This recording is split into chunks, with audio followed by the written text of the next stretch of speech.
Good morning. Please settle down. Hindi po anniversary namin, all right? Hindi po church anniversary. It is just an ordinary gathering to worship the Lord. And of course, we are celebrating today's Father's Day. All right. So, good morning, church. So, before we start our service, we have a few important announcements. Please take notes of this. Number one, tech crew volunteers. So we are currently looking for volunteers to join our tech ministry. So please contact one of our leaders after the service. And then social media team volunteers. Our social media team is also looking for volunteers. So if you have the skills or interest in graphic design, video editing, photography, videography, or content creation, this is a wonderful opportunity for us to use your gifts for God's glory. So kung gusto niyo po maging part of this ministry, please approach Deacon Jess after the service. Again, electronic devices, donation drive. So kung meron po kayong mga hindi na gumagana or gusto niya nang itapon, huwag niyo po sanang itapon. Magagamit pa ho ito, kagaya po ng laptops, mobile phones, tablets, and other gadgets. These items can still be useful through recycling, reusable parts, and proper disposal. So if you have any devices, mga kapatid, to donate, please contact Deacon Jerry. Deacon Jerry, can you please raise your hand? Yan po si Deacon Jerry. And together, let's practice good stewardship by reusing, reducing, and recycling. Next, ministry volunteers. God has given each one of us gifts and talents to serve His church. So if you have a willing heart and desire to grow in ministry, we invite you to volunteer and be part of what God is doing through Christ our Refuge Community of Faith Church. For more information, please contact Pastor John. All right? And then, after our worship service today, we warmly invite everyone to stay for our lunch fellowship and table talk. So wala pong uuwi mga kapatid. Okay, ako po'y nakikiusap. Wala po munang uuwi. So this is a wonderful opportunity to share a meal, build friendship, encourage one another, and to make kamustahan with one another. Kasi matagal-tagal din po tayong hindi nagkita-kita. And salamat sa Panginoon at tayo po ay kanyang pinagsama-sama today. So I would like to invite everyone for our lunch fellowship. Everyone is welcome to join whether you brought something. Okay lang kung wala po kayong dinala or meron. Alright? Invited po kayo. We look forward to spending the special time of fellowship with all of you. So thank you and God bless. Church, after hearing this announcement, let us now turn our attention to the most important part of our service. The Word of God. May our hearts be open and receptive as we listen to our Bible reading. Please stand. No? Please stand if you're able as we honor the reading of God's words. Our Bible reading is found in 1 Corinthians chapter 1, verses 4 to 9. 1 Corinthians chapter 1, verses 4 to 9. Let's read this together. Shall we? Begin. Thanksgiving. I give thanks to my God always for you because of the grace of God that was given you in Christ Jesus, that in every way you were enriched in Him in all speech and all knowledge, even as the testimony about Christ was confirmed among you, so that you are not lacking in any gifts as you wait for the revealing of our Lord Jesus Christ, who will sustain you to the end, guiltless in the day of our Lord Jesus Christ. God is faithful, by whom you were called into the fellowship of his Son, Jesus Christ our Lord. So this is the letter of the Apostle Paul to the Corinthian church. Paul begins by thanking God for the believers because of the grace they have received they received through Jesus Christ. Verse 4 and 5. He reminds them that everything they have, knowledge, gift, spiritual gifts, galing po yan lahat sa Panginoong Diyos. Comes from God, not from themselves. And in verses 6 to 7, Paul explains that God's works in their lives was real and visible. God had gifted them and equipped them as they waited for Christ's return. Finally, in verses 8 and 9, Paul points them to God's faithfulness. Their hope was not based on their own strength, but on God's promise to keep them and sustain them until the end. God's grace, church, mga kapatid, is the source of every blessings in our lives. And God's faithfulness is the reason we can continue trusting Him. So instead of depending on ourselves, we should thank God, serve Him with a gift that He has given us, and trust Him to keep us faithful every day. Because God is faithful, He has not only saved us by His grace, but also sustained us until the end. Let's pray. Heavenly Father, we thank you for your grace and faithfulness. As reminded to us in 1 Corinthians chapter 1, verses 4 and 9. Thank you for calling us into fellowship with your Son, Jesus Christ, and for sustaining us each day by your power and love. Lord, we lift up our church family before you. Continue to strengthen our faith. Help us to use our gifts for your glory and teach us to trust in your faithfulness in every season of life. We especially pray, Lord, for Deacon Leo as he undergoes chemotherapy. We ask, Lord, for your healing hand to be upon him. Next week, Lord, grant him strength for each treatment. Protect his body from complications and give wisdom to his doctors and medical team. May he and his family experience your peace, comfort, and sustaining grace through this journey. We also lift up Lynn Risoso, O God, who remains bedridden. Lord, please surround her with your loving presence. Give her strength each day. Ease her pain and discomfort and encourage her heart through your words. May she find hope and rest in you. We also pray for her family and caregivers, that you would give them patience and wisdom and strength as they care for her. Father, we also pray for our political leaders and government officials, especially where there is conflict, division, and disagreement, Lord. Grant them wisdom, humility in hearts that seek truth, justice, and the common good. Help them to listen to one another with respect and to pursue peace rather than personal gain. May your hand guide their decisions so that our nation may be governed with righteousness, integrity, and compassion. We also lift up our speaker for today, Lord. Please help him with your Holy Spirit. As he shares your words, give him clarity, give him boldness and humility. May your message be spoken faithfully and clearly, and may our hearts be ready to receive, understand, and obey it. Let your word bring encouragement, correction, and transformation to all who will hear. We also pray for the singers and worship team, Lord. Bless them as they lead us in worship. Fill them with your spirit. Give them unity, focus, joy as they serve. May every song point people to you and prepare our hearts to receive your word.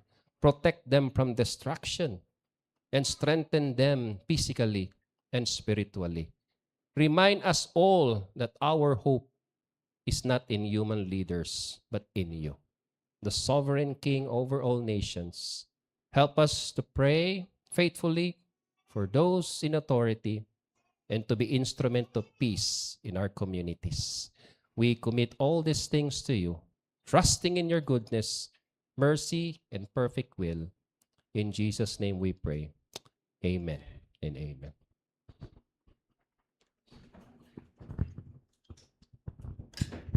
Good morning, brothers and sisters. As we celebrate earthly fathers and thank God for their love, guidance, and sacrifices, let us also turn our hearts to our Heavenly Father, the one true God, our Creator, Provider, and Sustainer. Let us lift our voices to give honor to our Heavenly Father. Let us sing.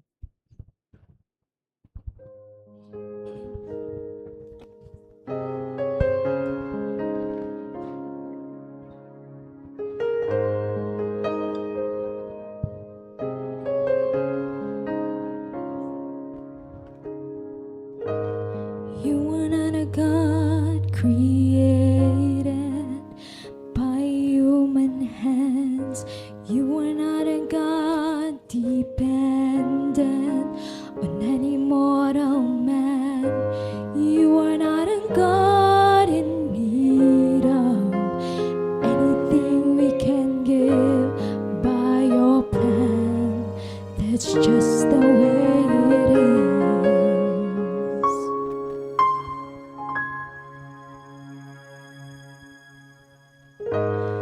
You are not a God created by human hands. You are not a God dependent on any mortal man. You are not a God in need of anything we can give by your plan. That's just the way it is.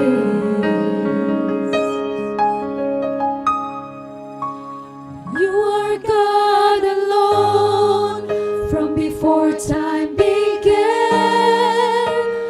You are on your throne. You are God alone. And right now, in the good times and bad, you are on your throne. You are God alone.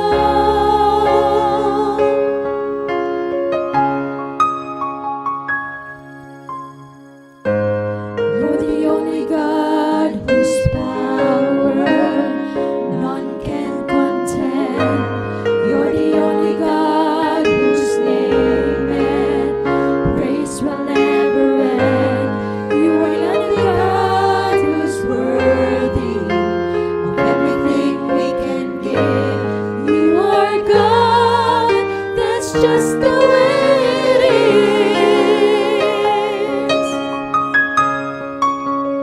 You are God alone from before time began.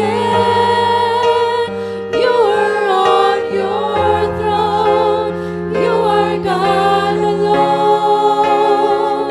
And right now, in the good times and bad, you are on your throne. You are God alone. You are God alone from before time began. You are on your throne. You are God alone. And right now, in the good times and bad, you are on your throne. You are God alone. Unchangeable, unshakable, unstoppable. That's what you are. Unchangeable, unshakable, unstoppable. That's what you are. Unchangeable, unshakable,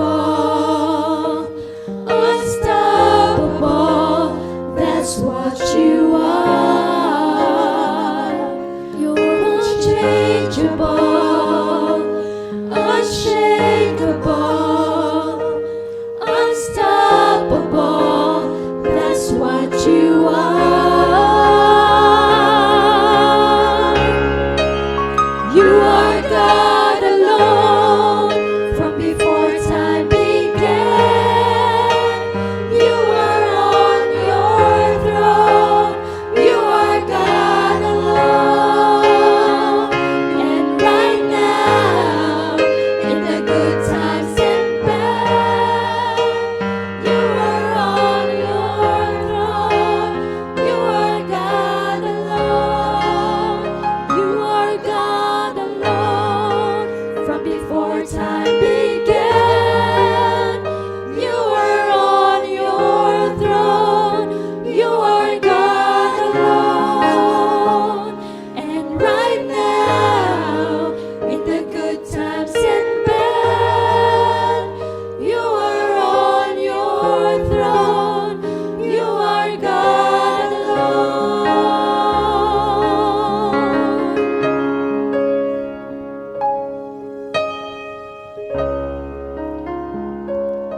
Let's continue to sing.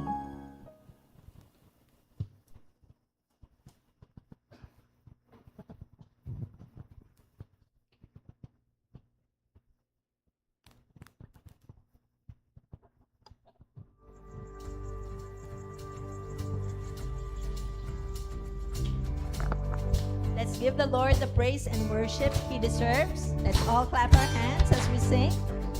Let's sing with joyful hearts.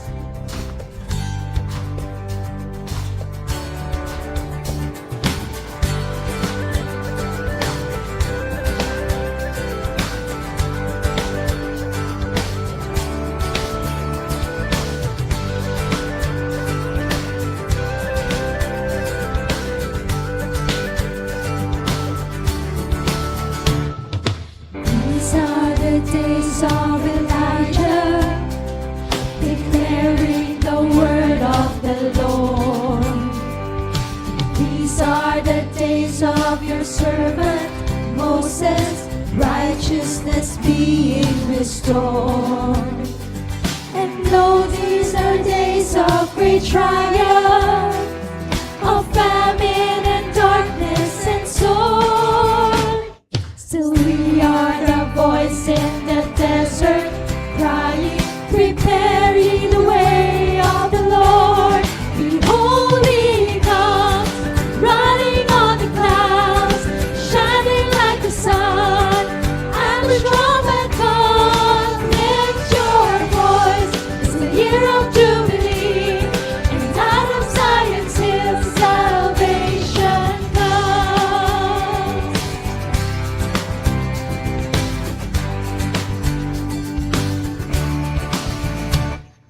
These are the days of Ezekiel, the dry bones becoming as flesh. These are the days of your servant David, rebuilding a temple of praise. These are the days of the harvest, the fields are as wine in your world. And we are the laborers in your vineyard, declaring the word of the Lord. Behold, he comes, riding on the clouds, shining like the sun. At the trumpet call, lift your voice. It's the year of Jubilee, and out of Zion's hill salvation comes. No God like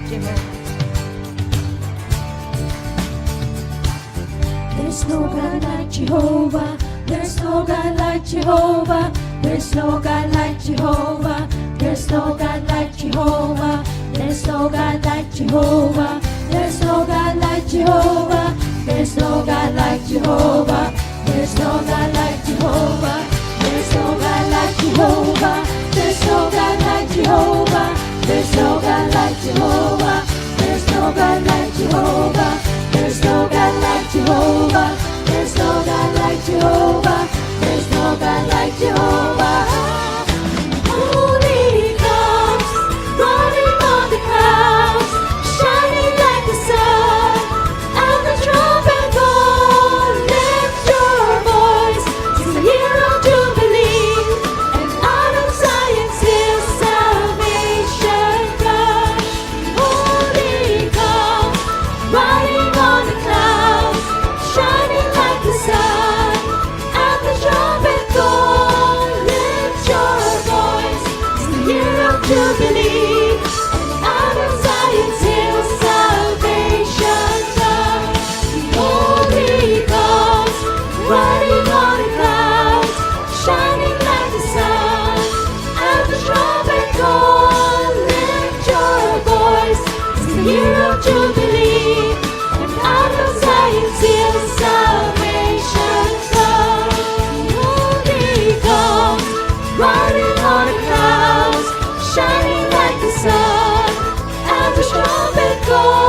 Jubilee, and out of Zion's hill salvation comes. Lift your voice, sing year of Jubilee, and out of Zion's hill salvation comes.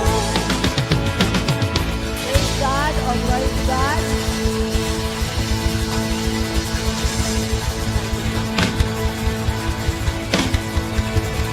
Can I now all be seated?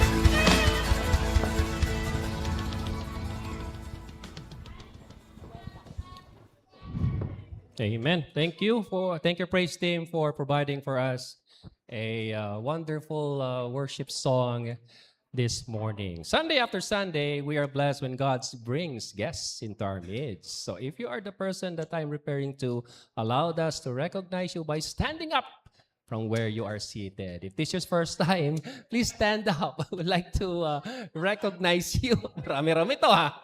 Come on, please stand up. All right. Thank you for coming. Thank you for joining us in our worship service today here in our Christ Our Refuge Community of Faith. Please remain standing, all right? And we're going to have we will sing a welcome song. Christ Our Refuge style, all right? Okay, may I request everyone to please stand up and let us all welcome one another with a warm smile. Ano kakantahin? Ayan na.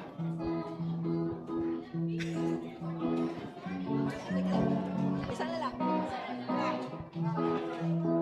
Welcome to the family. We're glad that you have come to share your life with us as we grow in love, and may we always be to you what God would have us be, a family always there to be strong and to lean on. Again! Welcome to the family. We're glad that you have come to share your life with us as we grow in love, and may we always be to you what God would have us be, a family always there to be strong and to lean on. All right, thank you. Please be seated.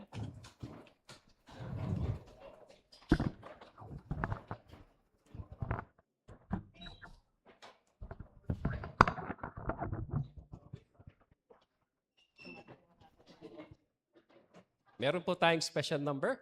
Ano? Okay.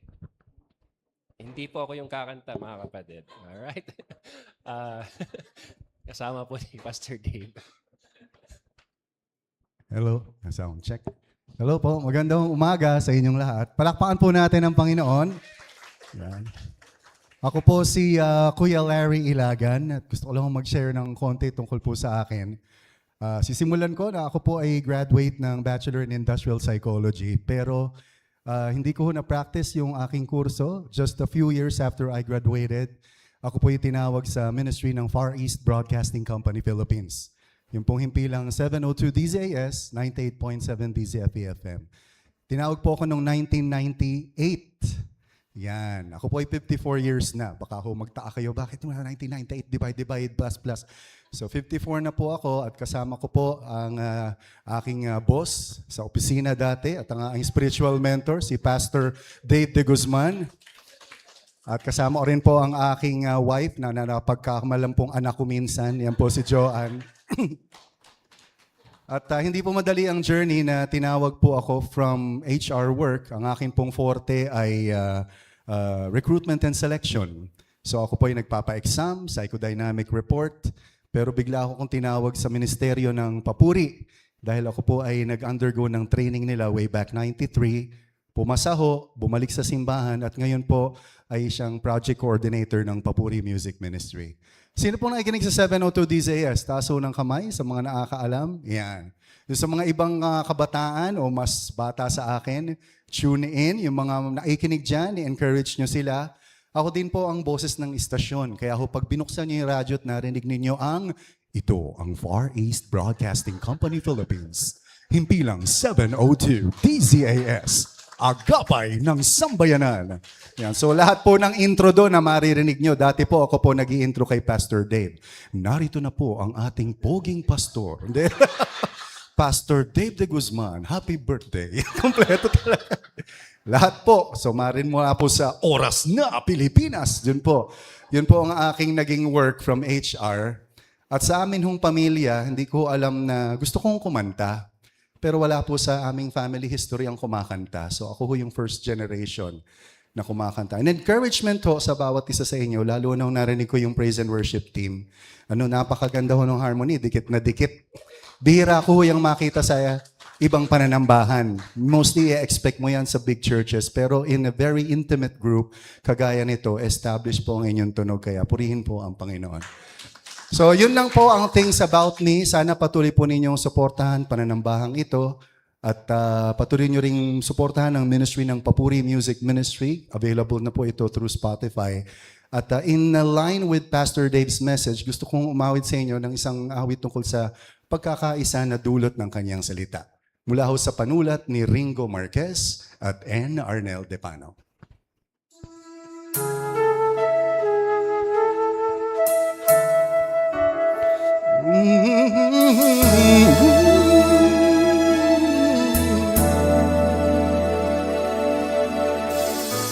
Nadarama mo ang hirap ng panahon, hapdi ng sugat, kailan nga maghihilom, sanga-sangang mithi, pagdurusa ang hatid, hanap nga'y pangitai, sambayan ay pagbukluri. Mayroong tumugon sa ating pangangailangan, kaniyang landasin sa atin ay iniwan. Salita ng Diyos, buong pagmamahal ang inaalay, siyang lunas nating hanap, pagkakaisang ganap.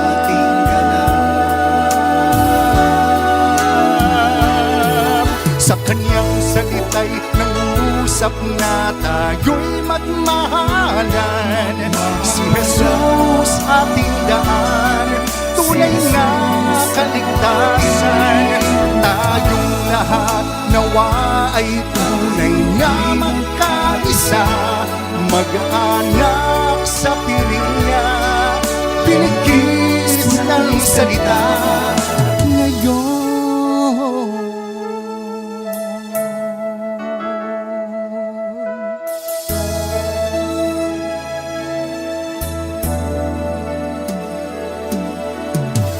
Mayroon ngang tugon sa ating kahungkagan, kaniyang landasin, siya nating susundan.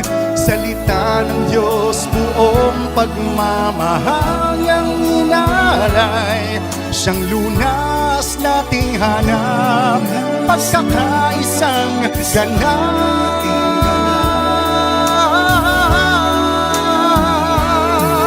Sa kanyang salita'y nangusap na tayo'y magmahalan. Si Jesus ating daan, tunay na kaligtasan. Tayong lahat nawa ay tunay na magkaisa, mag-anak sa piling niya, binigis ng salita ngayon. Sa kanyang salita'y nangusap na tayo'y magmahalan. Si Jesus ating daan, tunay na kaligtasan. Tayong lahat nawa ay tunay na magkaisa, mag-anak sa piling niya, binigkis ng salita. Ngayon,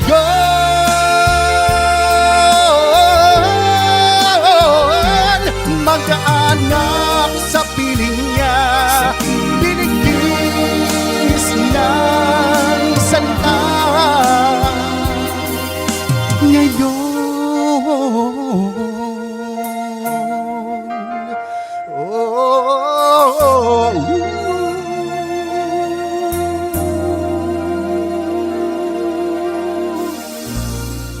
Purihin po ang Panginoon. Amen.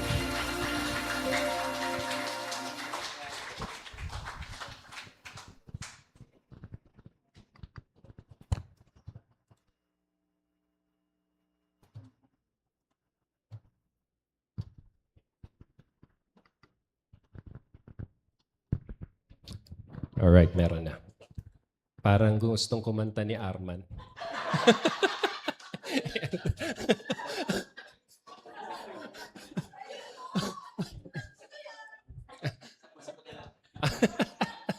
Alright, thank you brother for that special number. Tunay nga na dahil kay Kristo tayo ay nagkaroon ng pagkakaisa. Yan naman po ang inihiling ng Diyos sa atin. Nung tayo ay magsama-sama, magtulungan isa't isa, at magpalakasan sa isa't isa. Amen? Amen. So again, salamat po. No? Siya pala yung boses. No, every time na nakikinig po ako ng 702, ang ganda naman ng boses. Sana ganun din yung boses ko. No? Before niyang i-introduce yung hardy ng panalangin, ang ganda. No? Ang ganda ng boses. Sana ay makuha din sana tayo ng 702. Hindi, joke lang. Salamat again. Thank you. Okay, as we come to the preaching of God's Word, it is my privilege and honor to introduce to you our guest speaker. Hindi na po siya bago sa atin. Tama po ba? Hindi na po siya bago sa atin. And our speaker today is Pastor Dave De Guzman from GCF Ortigas, and where he faithfully serves as a growth group pastor.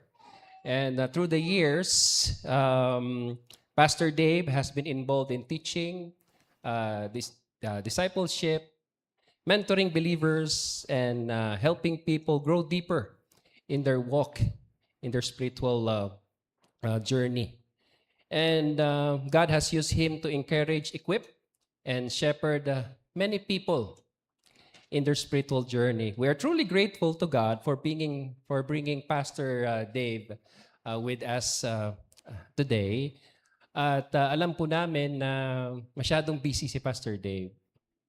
Habang nag-uusap nga kami, Pastor Dave, pwede ka ba sa ganito? Pwede. Magte-text mamaya yan. Pastor, pwede ba ilipat na natin yung schedule? So nag-ano kami ng kanyang schedule dahil po sa kanyang napaka-busy po ni Pastor Dave. We know that preaching and delivering God's Word is not a small task. It requires prayer, study, and dependence on the Holy Spirit.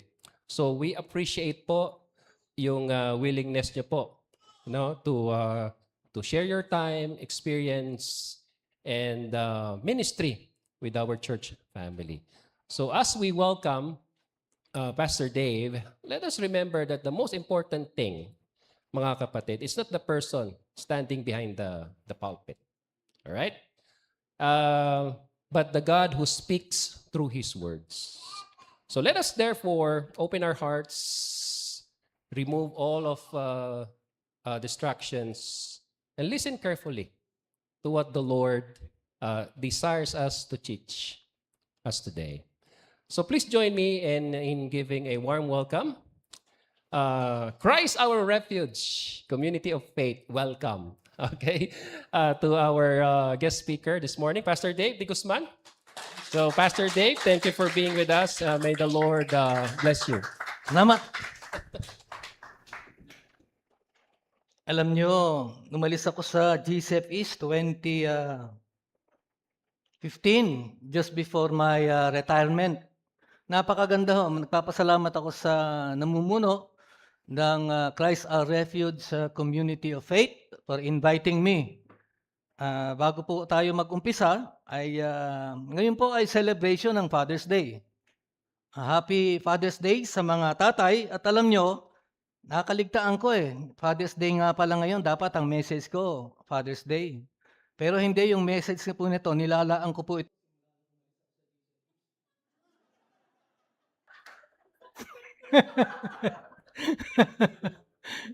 Sabi nga nila, sounds family. By the way, meron po ba tayong foreigner dito? Wala. Very good. Pwede tayong mag-Taglish, ano? Oo. Minsan kasi pagka may foreigner, napipilitan ka mag-English. Hindi naman po tayo masyadong magaling sa English, pero we understand the language. We can deliver the language. Pero mas gusto ko pa yung ganito. No? Ramdam na ramdam ko yung Tagalog. Anyway, Happy Father's Day sa ating mga tatay. At kung merong isang reminder sa araw ng mga tatay, siguro alam niyo naman yung istorya ng prodigal son. Sino nakakaalam ng istorya ng prodigal son? Luke chapter 15. Focus lang po ako sa isang verse at ito po ay para sa mga tatay. Kasi po, doon sa prodigal son, hindi po itong preaching ko, iba. Doon sa prodigal son, there are three characters that were mentioned. No? Yung tatay, yung oldest son o eldest son, at saka yung youngest. So, titingnan po natin kasi pagka Father's Day, ang focus natin ang Diyos Ama. Now, I'll just give you one passage dito sa Luke chapter 15 verse 20. Tatagalogin ko po, no? Baga meron din po tayong English dito. Sabi dito sa Luke 15 verse 20, alam niyo naman po istorya, di ba? Yung alibughang anak, the prodigal son, spent all his entire earnings, no? Binigay sa kanya ng tatay niya kahit hindi pa panahon.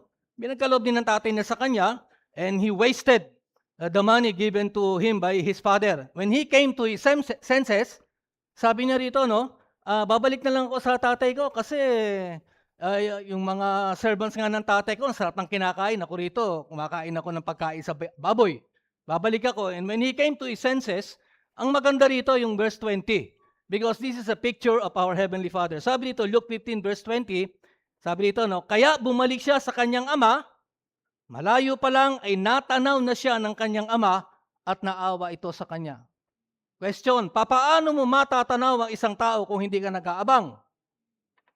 Di ba? Yun ang pinakamagandang aral dito. Tandaan natin, ang Diyos Ama ay naghihintay lang sa ating pagbabalik. Kung tayo ay nalugmok sa kasalanan, the lesson is balik tayo sa Panginoon. Kung tayo ay nagkukulang, i-restore natin ang ating pakikiisa o fellowship with the Lord. Yan po, Happy Father's Day. So yan po ang aking message. Magandang umaga po sa inyo lahat. Hindi, introduction pa lang yun. Manalangin po muna tayo. Maraming marami pong salamat sa pagkakataong ito na sa aking mga kaibigan at kapatid sa pananampalataya ay maibabahagi ko ang inyong salita. Bigyan mo ako, Panginoong Diyos, ng karunungan na nagmumula lamang sa banal na Espiritu. Bigyan mo ako ng kababaang loob. Higit sa lahat, Panginoon, sa amin pong matatalakayin sa inyong salita, ikaw, Panginoong Diyos, ang makita ng inyong mga anak. Binibigyan ka namin ng papuri at pasasalamat sa pangalan ni Jesus. Amen. Nabalik tayo sa ating ganda nung kanta ni Larry, Pagkakaisa. Ang ganda, no? Ang tema ng preaching ko ngayon, pagkakawatak-watak. parang hindi nagmatugma, Anyway, nabanggit ko nga kanina, alam nyo, by the way, napakaganda nung Crosswave, na-miss ko yung kanta nyo, Talagang natutuwa ako sa inyo at magaling kayo kumanta. Alam mo, si Larry, nagtuturo ng voice lessons yan, Pagdating ko pa lang kanina rito, sinabi na sa akin, buo ang tunog nung praise and worship. Sabi ko, ang galing talaga nila. At nagpapasalamat ako sa aking mga kaibigan, kay Pastor John, Pastor Jojo, at saka kay Arman. Sila po ang namumuno sa iglesyang ito. At pagpapalain po kayo ng iglesia. Mabalik tayo rin sa preaching na matagal ko nang hinanda ito. Since 2015, pinipigil ko sa sarili ko Kapag man naimbita ako dun sa naimbita ako sa ibang iglesia, alam mo, may nagtanong sa akin 1 linggo lang Sabi kong ganyan, hindi ako pwede ng linggo Bakit? Meron akong preaching sa isang GCF church. Ang tanong sa akin ganito, pang ilang beses na, pang ilang hati na yan? sabi ko, pang-apat na. Pang-apat na hati na, no? Imagine mo yun, pang-apat na hati. At doon sa tatlong naghati na yon, hindi naman doon sa pagmamayabang, ako po'y naiimbita na mag-preach. Kaya lang hindi ko po bukal sa kalooban ko na ako po ay makapag-preach doon. Kasi parang hindi ko feel pa. No, hindi naman sa ako'y nagdadalamhati o may sama ako ng loob. Sa kanila hindi ho gano'n. It was just what they did was inappropriate at that time. Although ang gusto ng Panginoong Diyos ay pagkakabuklod, pagkakaisa na iglesia, some people will choose to divide the church. What causes division in the churches? Usong-uso po sa atin yan. No? Alam mo, sa tanang buhay ko, marami rin po ako napunta ang iglesia. Ito lang nga ang GCF ang nakita ko, 4 na beses naghati. Yan ang tinatawag na multiplication by division. Diba? Tama yun di ba? At alam nyo, pagka ganyan ng mga churches, nagmumultiply sila because they are divided, yan po ay nilalayo ng Panginoon. May layon po ang Panginoon Diyos dyan. Alam mo, maganda man o hindi, ang nangyayari sa buhay natin. Sa iglesia, nilalayon po ng Panginoon Diyos yan. Pinahintulot niya. For a reason, known only probably to Him.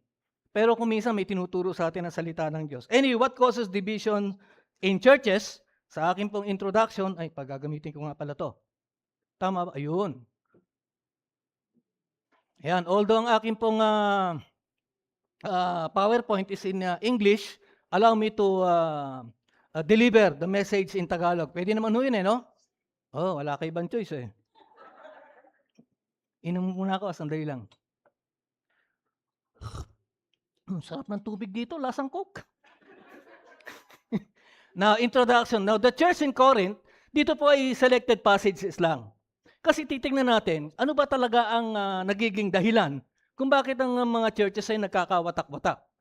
Ang rason ba ng pagkakawatak ng ibang mga churches ay dahilan sa ibang mananampalataya o dahilan sa atin mismo?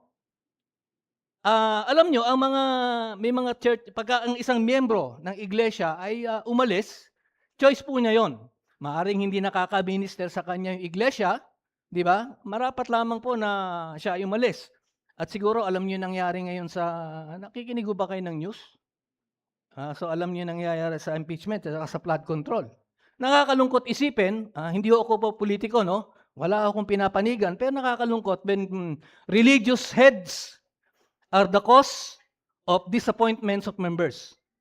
Kaya katulad po nung, alam niyo nun, yung pinakamalaking denomination sa ating bansa, you know that? And one of the congressmen, yung isa pong congressman, kaibigan ko pa po yung kapatid niya, kasama namin ni Larry sa FEBC. And yet, yung mere involvement mo lang sa issues na ganon would cause disappointments. Hindi masisiyahan yung mga miyembro mo. No? Now, titignan natin dito, kung ano ang utos ni Pablo na dapat nating i-apply sa ating mga churches. Ulitin ko yung tanong ko, kayo na lang ang sumagot niyan. Bakit ba nakakaroon ng division in churches? Dahil ba kasalanan ng ibang tao? O paano ako tumugon sa ginagawa ng kapwa ko? The church in Corinth is widely considered the most problematic church in the New Testament. Yan po ang pinaka-problematic church sa New Testament. Now, the Apostle Paul wrote multiple letters detailing a congregational detailing a congregation plagued by severe dysfunction, theological errors, and moral failure among the many. Now, dito po, ang pag-aaralan po natin are selected verses from 1 Corinthians lang. Siguro, merong isa rito, 2 Corinthians. Pero for your information, alam niyo po, actually, ang letter to the Corinthian Christians, actually, 4 po yan. First, second, third, and fourth letter. Kaya lamang, nawala yung first, saka nawala yung third letter. Yun po. No? So, 4 na sulat yan binigay ni Pablo. Nawala yung first at saka nawala yung third letter. Kaya yung 2 Corinthians became the first letter. The fourth letter became 2 Corinthians. Para lang po tayo clear. Kasi po mamaya ipapakita ko rin dyan. Bakit? Now, tingnan po natin. Ito po yung sinasabi ko sa inyo. Bible scholars say that there were actually 4 letters sent to the Corinthian church. 2 of these letters got lost. The first and the third letters. 1 Corinthians is actually the second letter and 2 Corinthians is actually the fourth letter. para pumalaman natin, kasi may mga preachers din dito, para at least ito po ay isang napakagandang paalala para sa atin. Now, in the following verses, we read the word now concerning. Pabigyan natin yung mga verses dito. Ay, click natin. Now, makikita nyo po yan sa 1 Corinthians, puro 1 Corinthians po yan. No? Now, tignan niyo yung introduction sa chapter 7, verse 1. Now, concerning marriage. Sa 1 Corinthians chapter 8, now concerning the things sacrificed to idols. In chapter 12, sabi nyo, now concerning spiritual gifts. Nasa Biblia po niyan. 1 Corinthians 15, now concerning the resurrection of the Lord Jesus Christ. Now concerning, ang ibig sabi ni Pablo dito, sang-ayon sa sulat nyo sa akin, ganito issue nyo. So it can only happen if really there was the first letter. So parang sinasabi, nire-reiterate ni Pablo.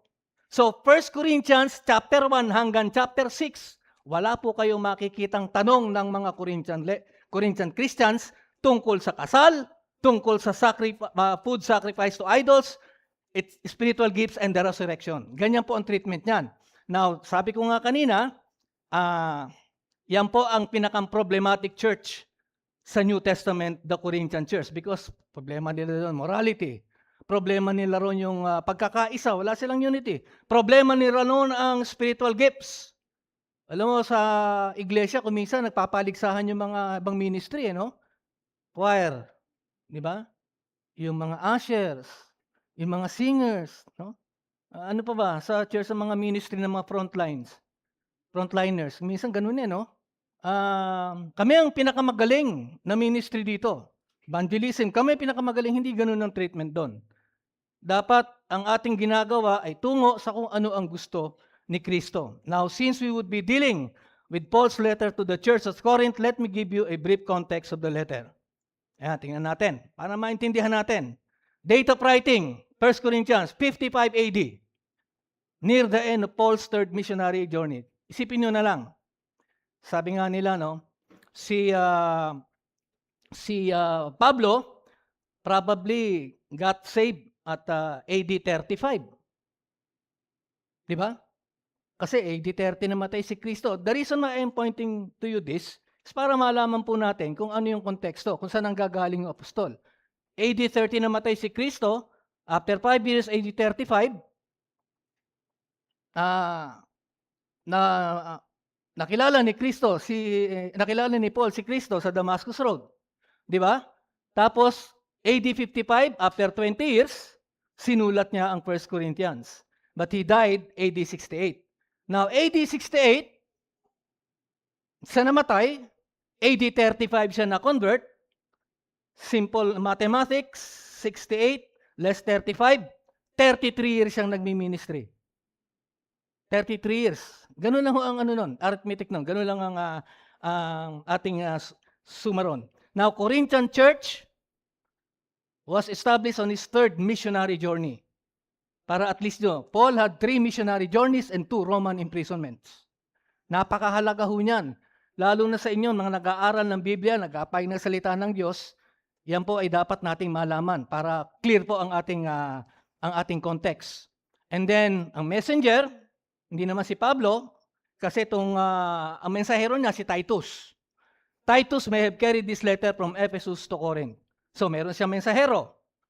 Anyway, tuloy po tayo. Among the key problems of the church at Corinth, number 1 po dito, no? Tingnan natin. Sabi nga rito sa 2 Corinthians 12:18 muna tayo. I urge Titus to go and send the brother with him. Did Titus take advantage of you? Did we not act in the same spirit? Did we not take the same steps? Parang sinasabi po niya, inabuso ba namin kayo nung kami nagmi-ministeryo sa inyo? It was all about money. Pag pinag-aralan niyo 2 Corinthians 12, it was all about money. Kasi alam niyo si Pablo, he was accused of receiving monies from rich people in the church during his time. Sabi ng mga mayayaman dun sa iglesia, kaya ka lang naman ganyan sa mga mayayaman kasi nakikinabang ka sa kanila.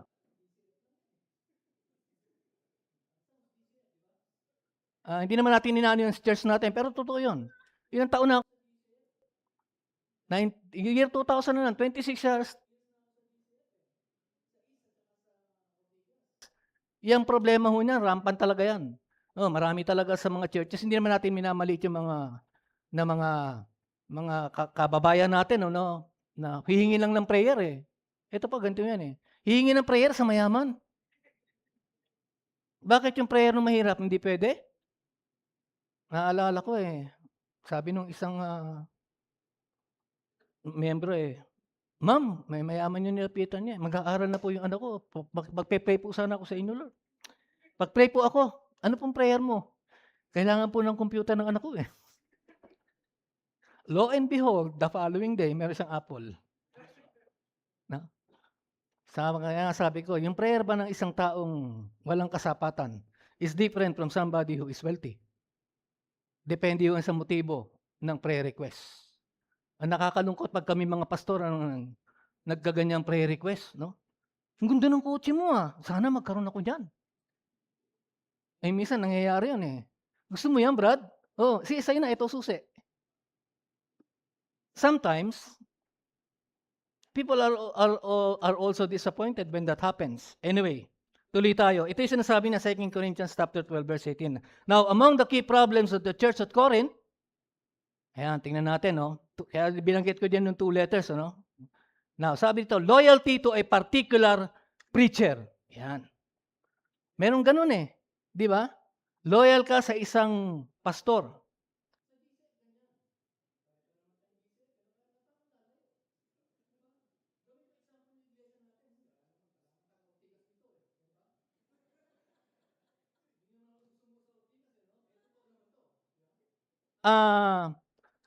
Nung nag-aaral kami sa seminaryo, may mga tumatawag na membro ng iglesia. Sino ang preacher ngayon? Favorite preacher nila si pastor. Magaling naman talaga yung mama. Wala namang problema doon. Pero pagka iba preacher mo, ganun ba? Sige, sa iba na lang ako magsisimba.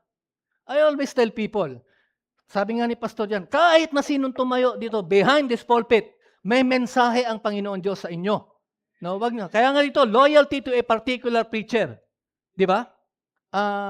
Paano nagiging loyal? Di ba? Magaling mag-English. Nako, bilib na bilib ako sa tao magaling mag-English. Yung tamang-tama yung diction, di ba?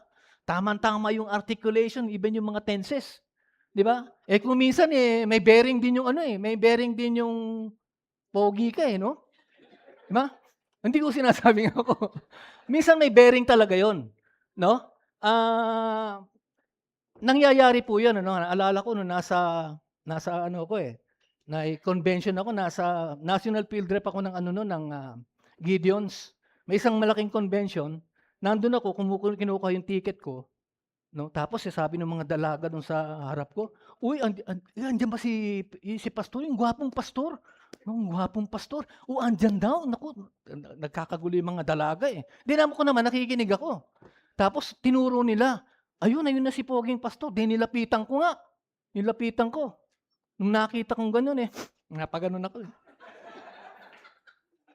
Nasabi ko sa sarili ko, tama naman pala sila.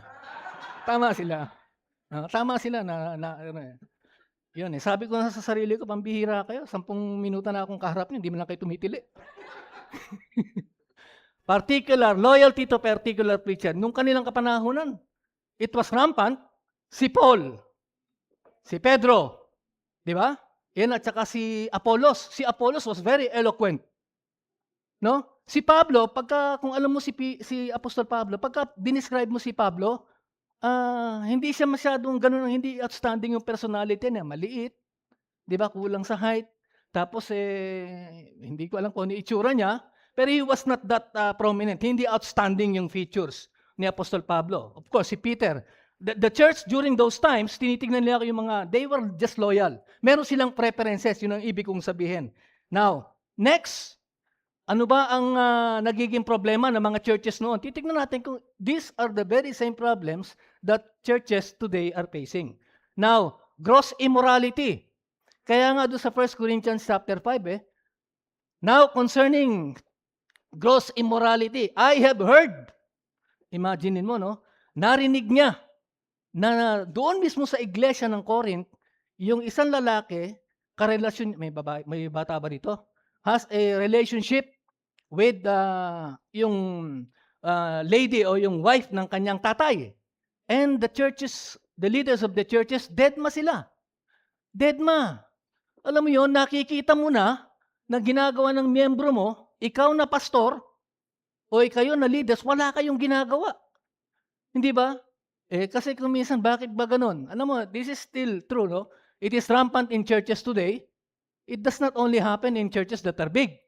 Nangyayari din ito sa mga churches na maliliit. Totoo naman yan. Merong mga immorality na nangyayari. Lalo na pagka yung involved, mayaman. Nako, sigurado yan. Ayaw nilang kakantiin yun.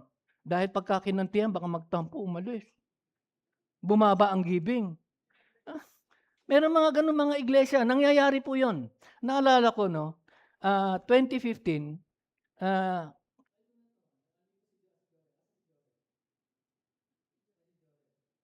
noong 2015, kasi kaibigan ko po there was a time we were in their house. Ito sinabi ko, no? And this would relate to some members of the congregation of the church. Sabi niya sa akin, ay no, Pastor Dave, nag-aaway-away din pala ang mga church leaders. Imaginein mo, yung mga member ng congregation, they do not know what is happening above. Hindi nila alam yon. May mga hindi pagkakasundo. Kaya kuminsan, bakit nawala si ganitong pastor? Bakit napunta siya? Saan siya napunta? Because they do not know the real issue. Dahil they confine the very issues, yung problema nila, sa kanila lamang. Wala silang transparency. Alam dito, pagka you are starting as a church, 6 months pa lang kayo, no? And well, pray for this church na kayo po ay lumago at later, pagpapalain kayo ng Panginoon. Now, ito, lawsuits among believers.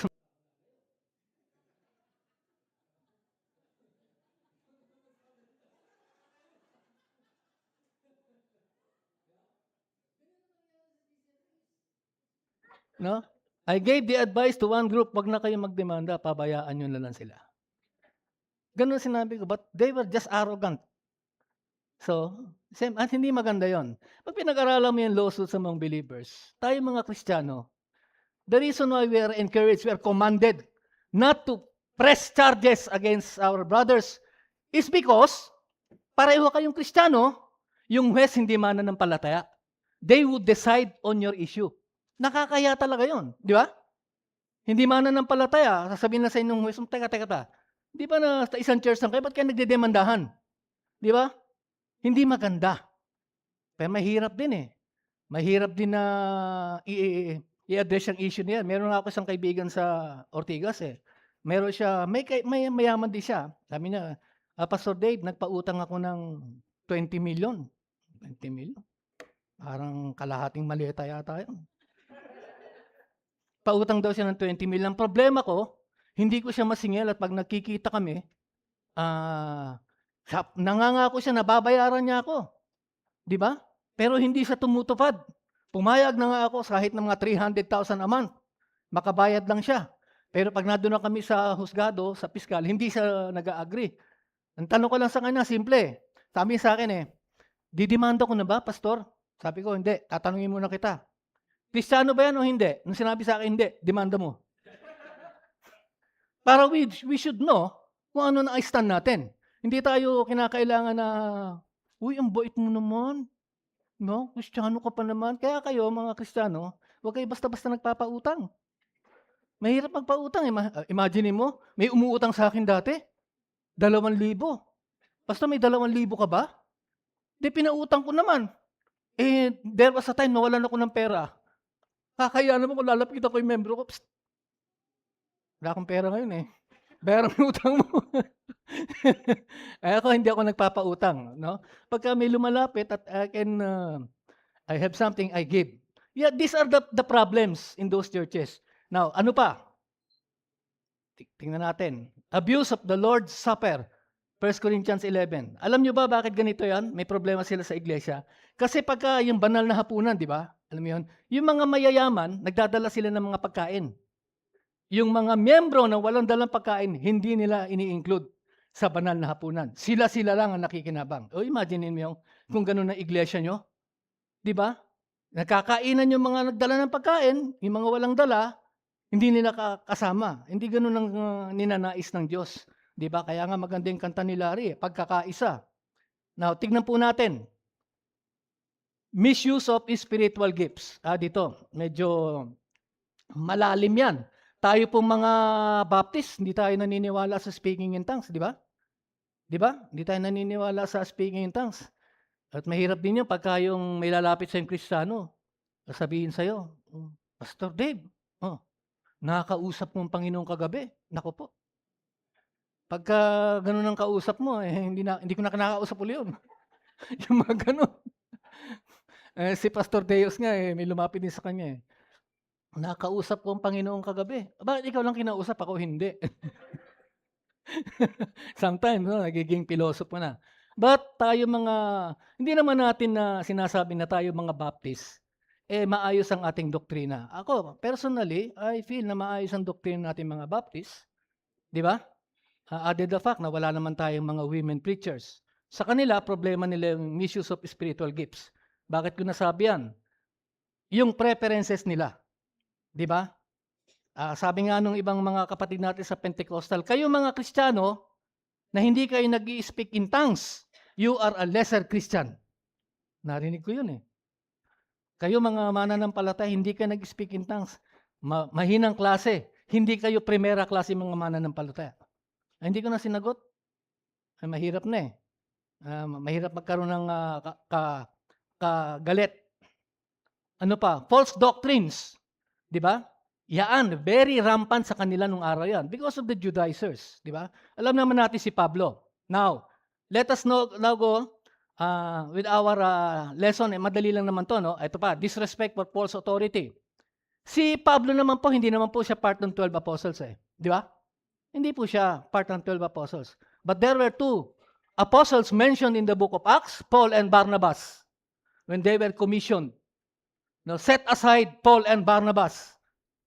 So, si Apostol Pablo at saka si Barnabas were actually apostles based on Acts. Based on Acts. Now, titingnan natin, tama ba na si Pablo ay apostol at si Barnabas, apostol din? Now, the very first criteria para malaman mo na ang tao ay isang apostol, first, he must have met the Lord Jesus Christ personally. Di ba sa ngayon, meron silang nagsasabi siya yung the last apostle, di ba? May denomination na ganyan. The leader claims that he is the last apostle. Di ba? Mali po yun. Ngayon, titignan natin, si Pablo, the reason why he became or he was set aside by God to be an apostle because he had a personal encounter with Jesus Christ on the Damascus Road. That's one. Si Barnabas, wala kang mababasa. But some scholars say si Barnabas was part of the 72 who was commissioned by the Lord Jesus Christ. Pag kinumission ka ni Kristo, meaning to say, yung commissioning na kayo mismo kay Kristo. The very reason why 2 among the New Testament characters during the time of Paul, they were named apostles. Disrespect for Paul's authority, hindi nila kinikilala si Pablo. Yun lang ang inalo, lalo na yung mga Judaizers. Now, in 3 chapters of 1 Corinthians, Paul talked about issues that if observed, kung ito lamang po i-observe ng mga churches, these appointments would have been avoided. Tingnan natin. 1 Corinthians chapter 1. Paul appealed on the subject of unity. Tingnan po natin yung verse 10. I appeal. Sabi ni Pablo, no? Exhortation. I exhort, I beg you in the New American Standard and in the easy-to-read version. I appeal, I beg to you, brothers, by the name of our Lord Jesus Christ, that all of you agree. Mahirap gawin yan Di ba? Because we come from different orientations. Ang mga miyembro ng church, lalo na yung mga leaders. May abogado dyan, may doktor dyan. Di ba? Tapos si pastor, hindi naman nag-aral na seminary, wala alam sa administration. Kaya some people believe na kaya natin na si pastor. And there are churches run by elders. Ako ay naniniwala po ron, the congregational setup. Hindi po kinakailang pastor ang leader ng isang iglesia. The congregation or the elders, they must be above.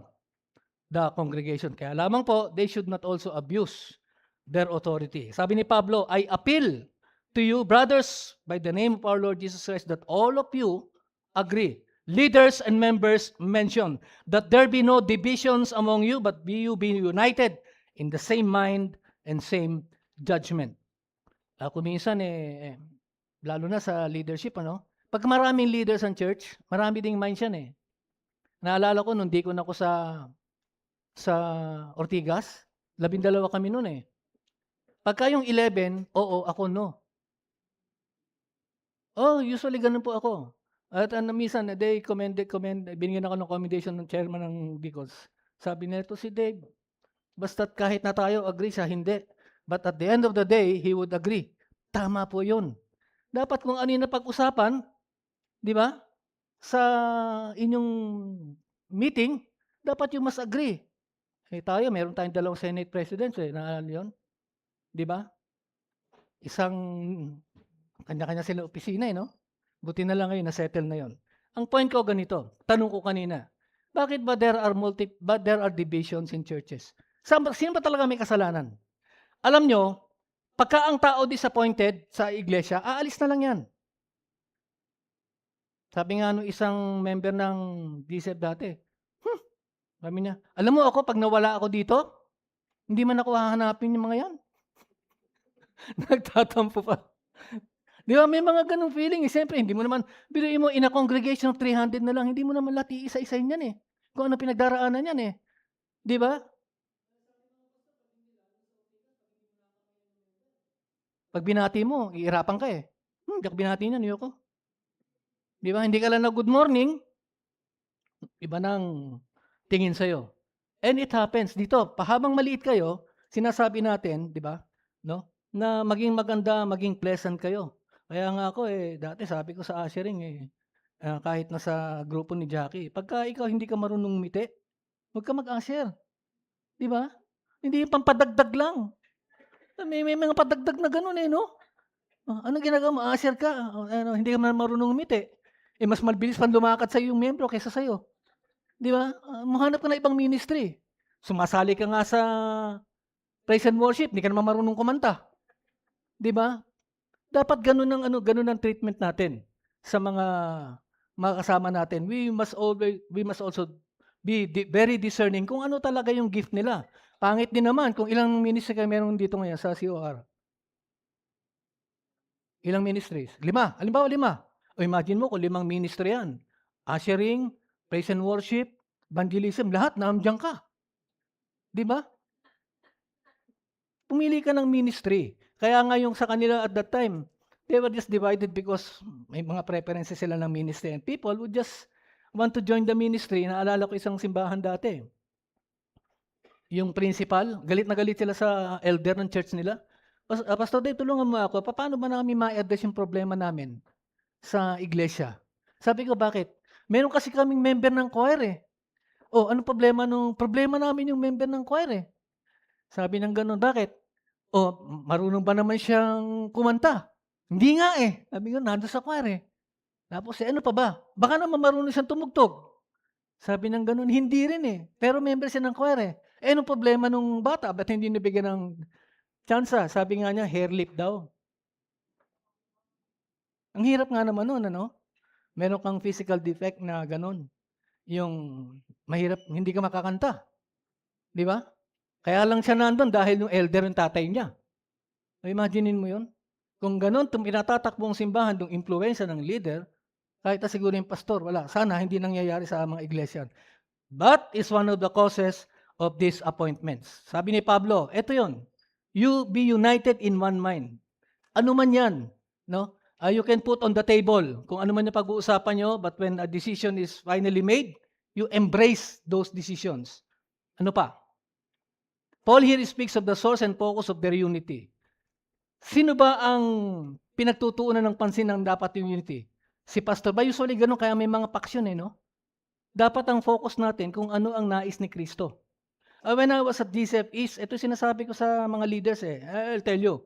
Sabi ko, yes, tayo mga leaders, mga elders kayo, kami pastor, let us protect the interests of God and the congregation. Ganun lang yun. Pag pinagprotekta mo interest kung ano gusto ng Diyos, and the interest of the majority, wala kang masyadong problema. Pero kung individual problems ang pag-iirali natin, magkakaroon talaga tayo ng problema. Sabi dito, Paul here speaks of the source and focus of their unity. Hanggang ano oras ba ako magpipreach? Ha? Okay lang? Usually, pag nagpipreach ako, 45 minutes eh. Okay na yun? Introduction pa lang yun. Anyway, sabi dito, called into fellowship with His Son, Jesus Christ. Imaginein mo, no? 12 apostles. All of them diverse in personalities. Common denominator nila si Jesus Christ. Jesus Christ was able to unite the 12 apostles into one common goal. Kaya what we are doing now, resulta to ng 12 disipulo. His appeal was for harmony, not diversity.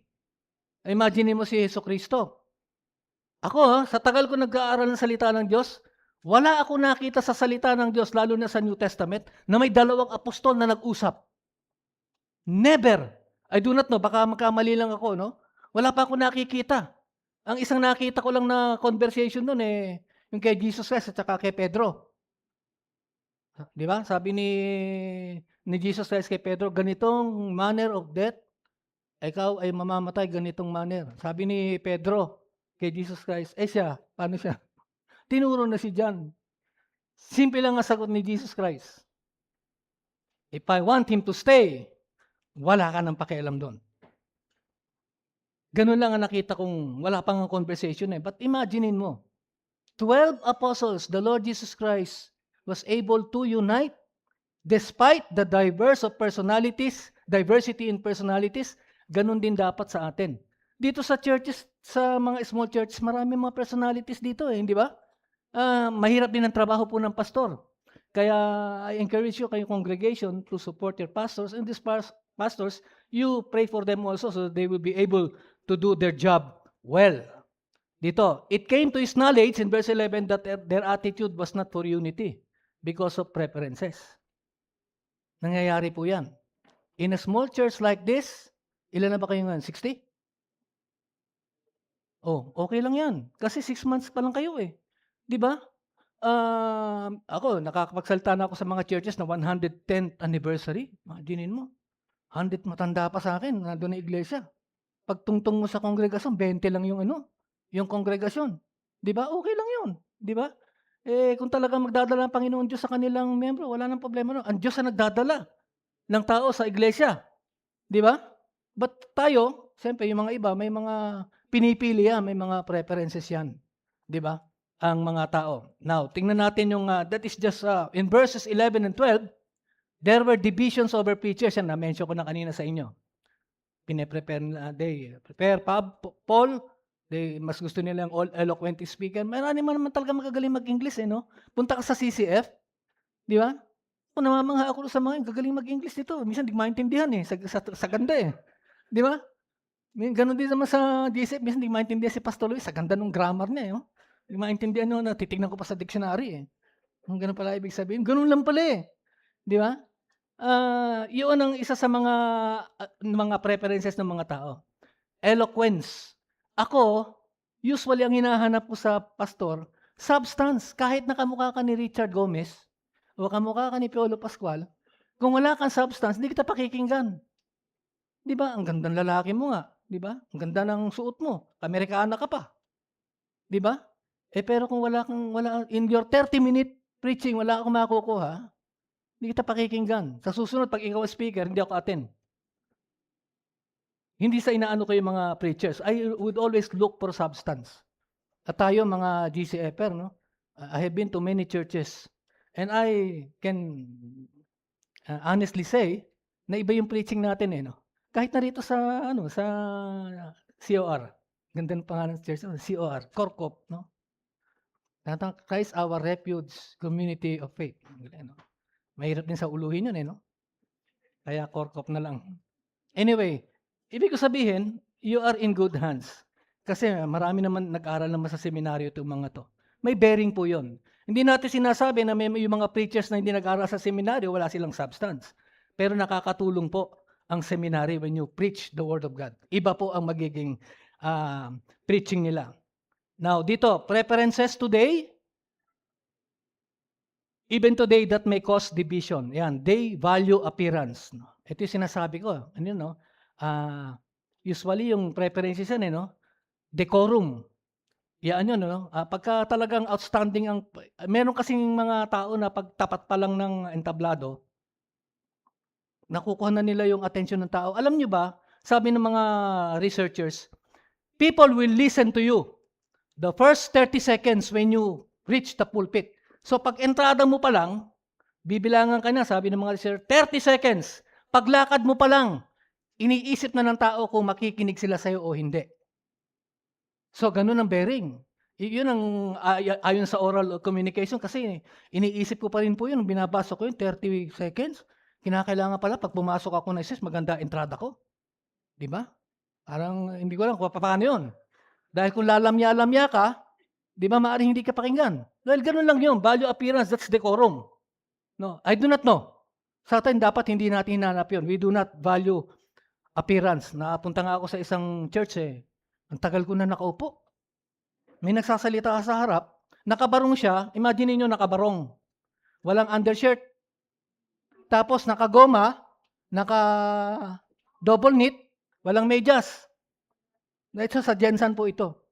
Sabi ko nung sa katabi ko, Brad, tagal ng pastor 3 minuto nagsasalita na sa harap Asan ba yung pastor nyo?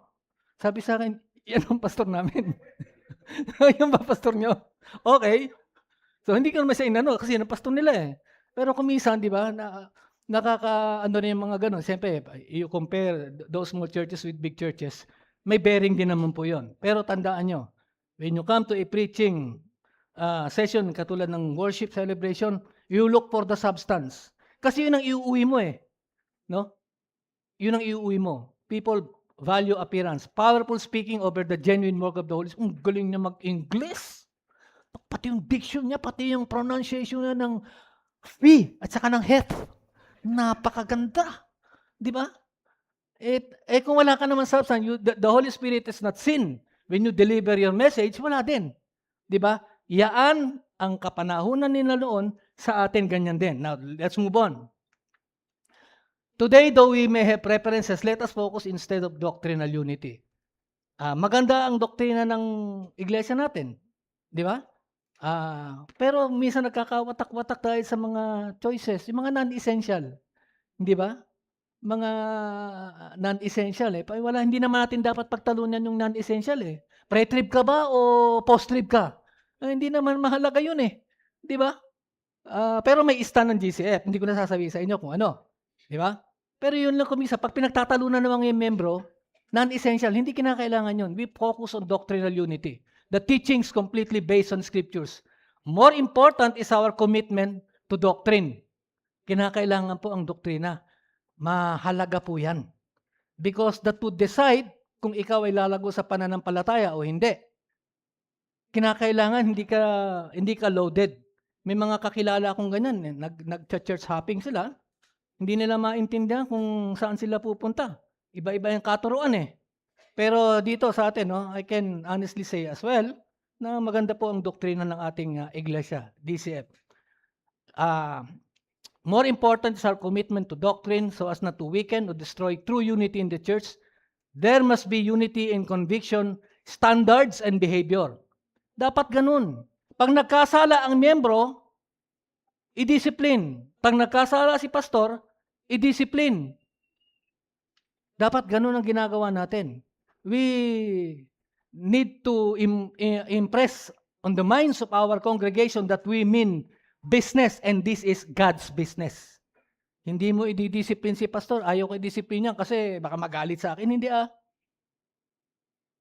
Tandaan nyo, we always protect the interests of God and His church. Kaya nga dito Saan ba? Dito. Sabi tuloy natin. In 1 Corinthians 5, binigay ko example yan. It is actually reported. So, tama yung mga researchers. This is the second letter.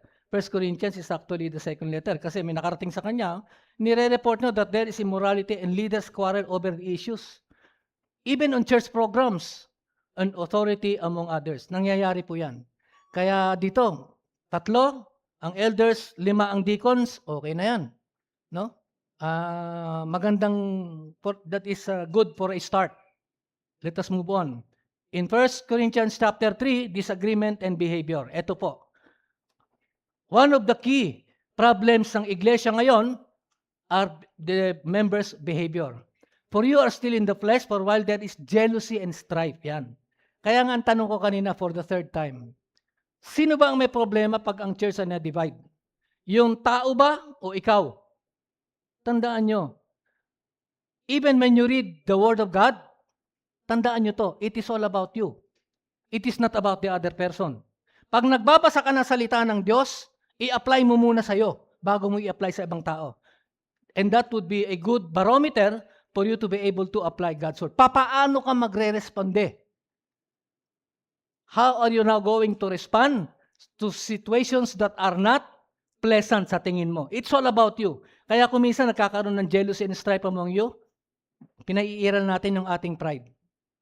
Huwag natin pairalin yung ating pride. Kung talagang mas magaling pa sa'yo yung membro mo, by all means. No? Kaya lang, sa mga preachers natin, kinakailangan 1 step o 2 steps ahead kayo sa kongregasyon nyo. Naalala ko yung isang kaibigan kong babae. Sa kaka-research niya, ang galing niya talaga mag-research eh. Sabi na sa akin one time, alam mo, Pastor Dave, nakalimutan niya, taga-JCP Ortigas ako. Sabi niya, alam mo, Pastor Dave, mas magaling pa ako sa mga pastor ng GCF. Siyempre, pastor ng GCF. Gulat ako. And this same woman, lumapit yan kay Pastor Luis. Sabi na kay Pastor Luis during those time, alam mo, Pastor, yung mga preacher mo rito, nakakaantok mag-preach. Imaginein mo yan. Kung tatanungin ka, ikaw ba nakakaantok? Ikaw lang makakasagot niyan. No? Kung talaga nagpipreach ka, tapos makita mong may tulog dyan, diba? Problema mo rin yun eh, no? Mahirap may natutulog eh. May isang kwento nga eh. Ngayon lang naman ako magpipreach ito, sagarin ko na, no? Tatapos na naman ako eh. Tsaka nag-enjoy ako kasi nakita ko yung mga kaibigan ko rito eh. Okay. Sabi ng isang pastor, may problema siya. Bakit yung isang kongregasyon niya, isang member niya, parating tulog. Parating tulog. So iniisip niya, paano kaya itong mapapagising itong taon to? Sabi ng ganon. Paano ko kaya, how can I be able to get the attention of this member? Sabi ng ganon, no? Nakaisip yung pastor. Very witty yung pastor. Sabi ng pastor, kung sino sa inyo rito ang naniniwala, sabi ng ganon, na kayo ay pupunta sa impyerno, tumayo. Tumayo yung mama. Tulog eh. Nabigla eh. Tumayo eh. Tapos tingin siya, silang nakatayo. Witty rin yung mama. Sabi niya sa pastor, Pastor, hindi ko alam kung ano sinabi mo. Pero kung saan ka pupunta, sasama ko. Ganun ang style niya. Anyway, saan na tayo? Ayan, strife and jealousy. Alisin natin yan. Buwasan natin yan. No? There are people really better sa atin. Tingnan natin ang next slide natin. Paul is saying in the first 4 verses of this chapter that they were still carnal. Yung carnal Christian, ano? Katang isip lang yan eh. No? Wala akong nakikitang salita niyan prominent sa New Testament. Eh, no? Carnal eh. Usually you are still in the flesh. Pero yung carnal, mga 1980s. And anyway, they were spiritually immature, weak, and non-proficient. Added the fact that they were proud. For while there is jealousy and strife, violent conflict, dissension, disagreement, you are of the flesh. Ang sinasabi ko lamang dito, nagiging cause ng division pagka pinairal natin ang sarili nating gusto. It boils down to our own personal, di ba? Judgment o personal respond sa mga nakikita natin sa ating iglesia na nangyayari. Tuloy natin. 2 common reasons why there is division because jealousy and strife exist among believers. Sa kanila, more than 2,000 years ago, it was prominent. Sa simbahan ba? Di ba? Wala bang ganyan? Meron din. Di ba? Nangyayari din yan. Kaya kung makakaiwas tayo dyan, less problem ang ating iglesia. Hindi natin sinasabing it would be totally removed, no? They were controlled by their own desires. God's desire was not their desire. Usually, ganun sa mga churches. Di ba? Nakakalungkot pagka ganyan ang kalakaran ng isang iglesia. Kami ang nasusunod. Nakakalimutan mong humingi ng wisdom sa Panginoon. You also ask some members of your church kung ito ba'y maganda for the interest and for the encouragement of others. Minsan hindi naman masama yung lalapit ka sa miyembro na halimbawa maganda naman ang wisdom, di ba? Bigyan mo ako ng wisdom, bigyan mo ako ng anong advice mo, di ba? Kuminsan tayo-tayo na lang. Pinaiiral natin ang ating sarili. And last, 1 Corinthians 11, Christian order. In verses 18 to 19, ito sinasabi ni Pablo, puro 1 Corinthians to, no? For in the first place, when you come together as a church, I hear that there are divisions among you, and I believe in part, for there must be factions among you in order that those who are genuine among you may be recognized. Yan ang problema ng Corinthian church, no? Ng mga churches sa New Testament. Magkasama kasi yung Gentile at saka yung Jews. Kaya magkakaiba sila ng practice, pinipilit ng isang grupo, pumunod ka sa amin, ay hindi, kayong sumunod sa amin. At sa iglesia, kuminsan nangyayari din yan. No? Pagka pinairal ng bawat tao ang kanyang sariling behavior, nagkakaroon tayo ng problema. It boils down to the person. The church was divided at a celebration meant to express unity. It was economic differences. Nabanggit ko na yan kanina. Rich and poor. They were uncharitable. Factions revealed who passed the test of spiritual genuineness and purity. Some did not act worthy of God's approval. They were judged by their fellow believers. Sabi nung isa, mentioning ko na, no? Si JIL, di ba? Nakaka-disappoint yung nangyari sa kanya, di ba? If you know, sino nakakaalam? Alam natin yun, nakaka-disappoint yung nangyari sa kanya. Pero may isang membro ng iglesia, nag-post siya, galit na galit siya rin sa pastor niya. Over that issue. Pastor, sabi niya ganun, ano bang pananaw mo dito sa problema na to? Ang laki lang pala ng problema ng bayan natin. Siguro iniisip niya, nabibigay siya ng words of comfort ng pastor niya at para malaman kung ano ang side ng pastor niya. Totoo po ito. Mga pastor ngayon, partisan politics. Totoo yan. Ako, hindi ako nagpa-partisan na politics. I just want to see fairness. No? Galit na galit yung membro. Sabi sa kanya nung pastor, ano ba pastor? Ano bang gagawin natin dito? Alam mo, sabi sa kanya nung pastor, I agree. Pray ka lang. Nainis siya. Dahil yung tinugon ng pastor, that's the right thing to do. Hindi mo naman kontrolado yung bagay na yun. Pero sa mga churches na, no, may mga preferences tayo, lalo na sa nangyayari ngayon. Let our churches not be divided because of factions. Ito yung sinasabi natin. Divisions in the church happens because of one's behavior, not the other person's. If there is one common lesson that you're going to learn dito po sa ating pag-aaral, it's all about you. It's not about the other person. Ikaw yan. How you treat your leaders, how you treat programs, nasa sa yan. In this letter of Paul, we see the reasons why churches are divided. Unity is not important to some believers. The reason why we always stress unity. Di ba? Preferences over the non-essentials. Di ba? Music lang, di ba? Kung minsan hindi, sa arrangement lang, no? Mga non-essential na, mga practices yan, you can do away with that. Focus on the things that are really important. Disregard for church doctrines. Di ba? Kung hindi equip yung member mo sa doktrina, by all means, ikaw na nakakalam, you are mature in your faith, by all means, turuan mo yung membro mo. Di ba? Immorality is not addressed. Nangyayari din yan sa mga churches. The reason why there are disappointments in churches, kaya lumilipat yung ibang membro, because the church or the leaders, they fail to address such issues as this, immorality. Disagreement among believers, money matters included. Di ba?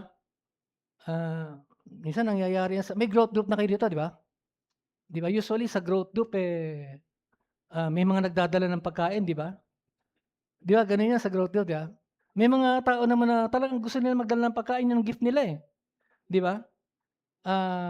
Pero ikaw naman, uma-attend ka ng growth group, hindi ka naman nagdadala ng pagkain, di ba? Baka siguro dapat mag-isip ka. Di ba? Kahit paano. you participate. No? Yun yung sasabi natin dito. Disagreement among believers, money matters. Kumisan, medyo exhausted na yung mga, ako alam ko yan. Puro ako na lang nagdadala dito. Yung iba kain ng kain. Nagdadala pa ng siplak. Di ba? Ha? Nagdadala ng siplak. Huwag naman yung gagawin yung dadala ko ng siplak. Anyway, malapit na ako mataas. Insensitivity, selfishness, and pride. Yung alam mo yung insensitive ka sa need ng ano mo, nung kapwa mo mananampalataya. Ako naniniwala ako rin eh. From even in the church, there would be people that God would bring into your life to minister to. Di ba? Ganun yung, dapat maging sensitive ka lang eh. Pagka halimbawa usapan nyo sa nauwi na sa pera, di ba? Halimbawa sinasabi na nagpaparinig siya na wala siyang pamasahe, niisip mo naman, walang pamasahe ito. How do you respond? Di ba? Kunti sakripisyo, I was reminded of a story. Sabihin ko na sa inyo, no? Ulitin ko, no? Pag nagpipreach ako, talaga inaabot ako ng 1 oras eh. Lalo na rito, natutuwa ako sa. Sabi ng isang membro, may isang membro umatay siya ng iglesia. Wala lang siyang pamasahe. Ang pera lang niya, pamasahe lang, pauwi. Pagbaba niya, nakita niya yung isang church member, I don't know if this is a true story, nakwento yata sa akin eh. Tinanong niya isang kapatid na, Brad, kanina ka pa dito, ba't hindi ka pa umuwi? Hindi, may iniintay ako eh. Tapos hindi na sinabi na wala siyang pera, but the person was sensitive enough to give yung 200 pesos niya. So, ang ginawa niya, binigay niya 200. Ito, Brad, o sige, paano makauwi ka na? Siya naman ngayon ang nawala ng pamasahe. Common sense, hindi. Hindi, sa tingin ko, ano lang yon. No? He was moved by God. No? Ewan natin. Pero, nung nandito siya, the same scenario, may lumapit naman sa kanya. Brad, kanina ka pa rito ah. Galas dos na. Kumain ka na ba? Hindi pa eh. Halika, kain tayo. Kumain sila. Habang kumakain sila, saan nga pala umuwi, Brad? Medyo malayo ako eh. Saan nga pala? Etong 1,000, pamasahin mo. Now, pagka ganun ang ginawa mo, you become sensitive to the needs of others, God would become also sensitive to your needs. Minsan ganun lang yun eh. Nangyayari din talaga yun, ano? Sa ating buhay. Yun ay kung may pera ka. Di ba? Paano kung wala kang pera? Di ba? Sometimes magiging practical ka rin. Pero may mga taong talagang they become sensitive. Pero pagka ikaw ay insensitive pa sa iglesia mo, you don't even care for your own brothers and sisters in the faith na may pangangailangan. Ako, pag nakakakita ko sa mga engagement ko, sa mga chat group ko, prayer request. Babasahin ko lang yan, kami ni Jackie. Babasahin ko lang yan. And I would not even tell the person, pinag-pray kita. Hindi, pag nakita ko prayer request nila, magpe-pray ko lang. And I would not even mention to them na pinagpe-pray ko sa kanila. Sabi ko, pwede naman pala yun. Pero minsan sinasabi ko rin yun, no? Alam mo, Brad, kinausap ko ang Panginoon tungkol sa iyo. Uy, ano sinabi po sa Panginoon? Kami na nakakalam nun. Huwag mo nang tanungin kung ano ang sinabi ko sa Panginoon tungkol sa iyo. Di ba? I usually tell that to people. Kinausap ko ang Panginoon at ang aming issue ay ikaw. Di ba nakakatabanan po? Sometimes we need to encourage others. Now, tingnan natin dito. Yan na. Ito na ating reminders. What better lesson that we can get from this 1 Corinthians? Gagamit naman ako ng ginamit ni Pablo sa ibang venue naman. Christians at Philippi. Tingnan natin ang reminder natin. Puro verses din. Only conduct yourselves worthy of the gospel of Christ, united with one mind for the gospel. Same message, different audience. Pag binasa mo yan, applicable sa atin yan.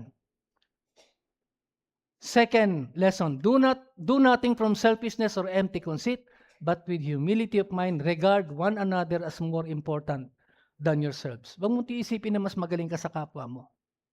Di ba? Do not merely look for our own personal interest, but also for the interest of others. Kaya nga sabi ko sa iglesia, God first and the congregation bago ang sarili mo. And this encouragement is addressed to the leaders of the church. Sa ginagawa ko nung araw yan. Pagka kami nagmi-meeting, Okay ba? Wala bang masasabi sa atin ng kongregasyon? Minsan nagtatalo-talo kami, pero at the end of the day, siyempre, sila minsan na nasusunod. Kasi mahirap din, baka mawalan ako ng trabaho nun eh. Pagka nilabanan ko sila lalo na eh. Finally, brethren, whatever is true, whatever is honorable, whatever is right, whatever is pure, whatever is lovely, whatever is of good repute, if there is any excellence and if anything worthy of praise, dwell on these things. God is talking to us. Ganun lang yan. Pagka binasa mo yan, naalala ko yung, naku, bagay na bagay sa kapatid ko to. Pastor Dave, kausapin mo nga yung kapatid ko. Bagay na bagay tayo sa kanya to, salita ng Diyos. Sa loob po eh, bakit sa'yo? Hindi ba bagay yan? Mas bagay yata sa'yo yan eh. Di ba? Dwell on these things. And last lesson, ayan, and we know that God causes all things to work together for good to those who love God. Tandaan nyo, maganda man ang inyong sitwasyon o hindi, yan ay inalaw ng Panginoon. Pag maganda ang sitwasyon ng isang tao, pasalamat ka. Pag hindi maganda ang sitwasyon mo, italaga mo sa Panginoon. Wala ka namang ibang magagawa. To those who love God, to those who are called according to His purpose. That's Romans 8:28. Now, those are just reminders for us. Bakit ba nakakaroon ng division sa mga churches? Because you protect your own interests. In a small church like this, kayo, no? Marami kayong matututuhan sa salita ng Diyos, lalo na dyan sa Corinthian church. A problematic church, but eventually Paul was able to give encouragement to the members. Okay, so yan lang ating preaching ngayon. Inabot din ako ng 1 oras ata. Bale, maraming salamat for inviting me. And magpe-pray na po ako. Lord, marami pong salamat sa paalala mo mula sa iyong salita.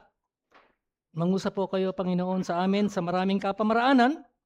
Pagpalain mo kami. Pagpalain mo, Panginoon Diyos, ang iglesyang ito, a very young church, Panginoon Diyos. Bigyan mo ng kababaang loob ang lahat ng tao rito. Lalong-lalo na, Panginoon Diyos, ang mga namumuno sa iglesyang ito. Tinatalaga ko sila sa inyo. Na pagdating ng takdang panahon, their success would be, Lord, because of what you did for them. Maraming salamat, Panginoon Diyos. Binabalik namin sa inyo ang aming pasasalamat at pagpupuri sa pangalan ni Jesus. Amen. Magandang umaga po, magandang hapon po sa inyo lahat.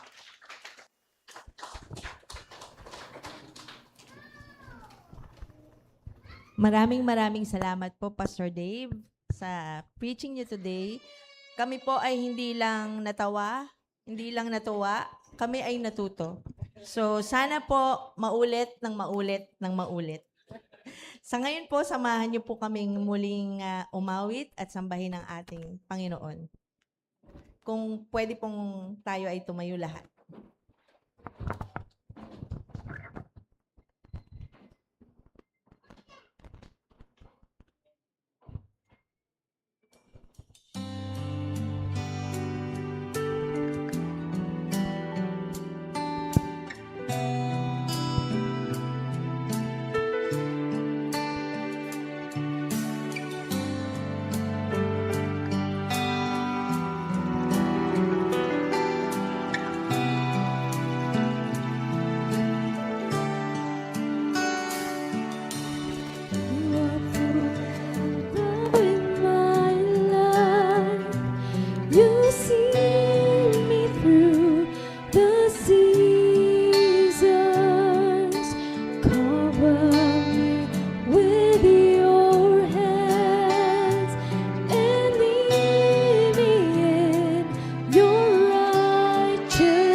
Okay.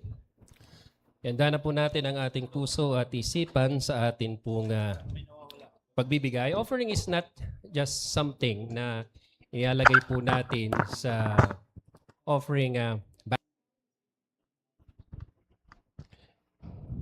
It is something, ito po'y galing sa puso ito mga kapatid, no? So kapag ka meron pong division, merong pride, merong comparison, ang pagbibigay po sa Panginoon ay walang kwenta. Yung offering po natin ay walang kabuluhan. Mukha lang siyang maganda outside, pero inside, nawawala po yung tunay na kahulugan po nito. But when the church is united, so kapag ka meron pong pagkakaisa ang mga anak ng Diyos, nagbibigay po tayo, hindi po para mapansin. We don't give to compete. Nagbibigay po tayo sa Panginoong Diyos. Bakit? Kasi mahal natin ang isa't isa. At mahal natin ang Panginoong Diyos. Hindi po tumitingin ang Panginoong Diyos kung gaano man kalaki o gaano man kaliit. Kung ano mang merong hawak ka sa kamay mo. Ang Panginoong Diyos po ay tumitingin po saan? Sa atin pong mga puso.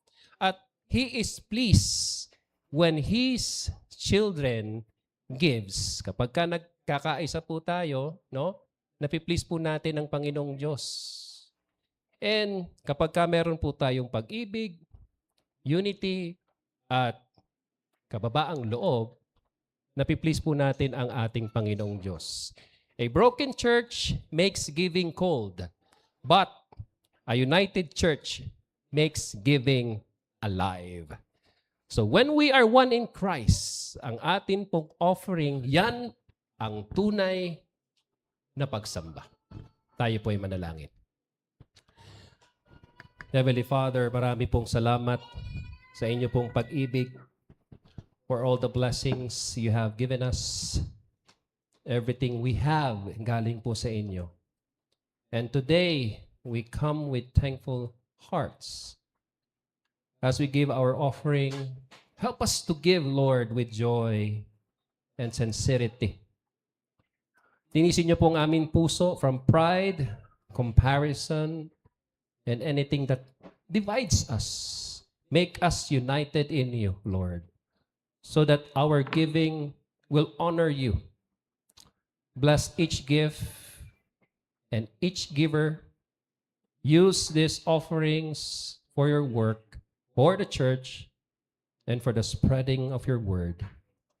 May many people be blessed and come to know you because of it. Turuan niyo po, Panginoon, kami na magtiwala sa inyo ng higit pa. At alalahanin namin, Panginoon, that you are our great provider. We give all these things to you with love and gratitude. In Jesus' name, amen. Amen.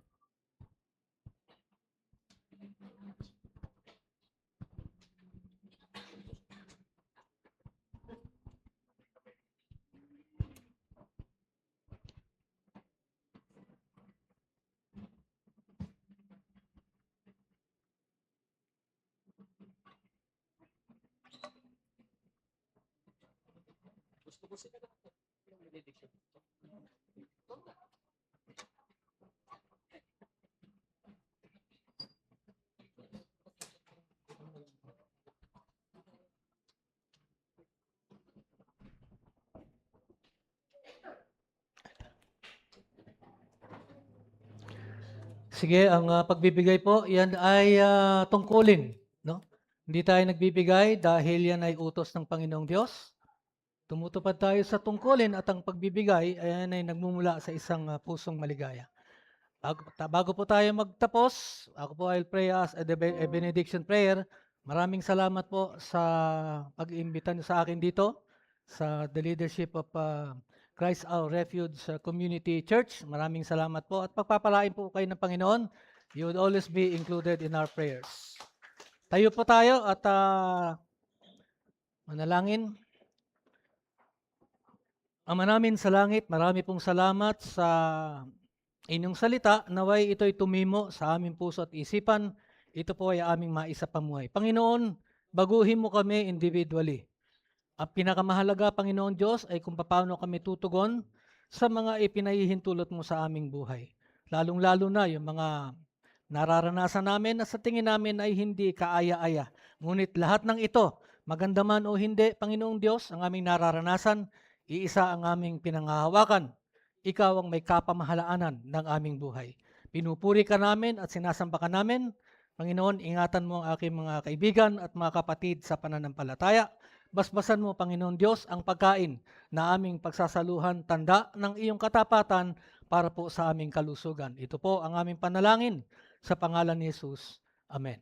Magandang tanghali po sa inyong lahat.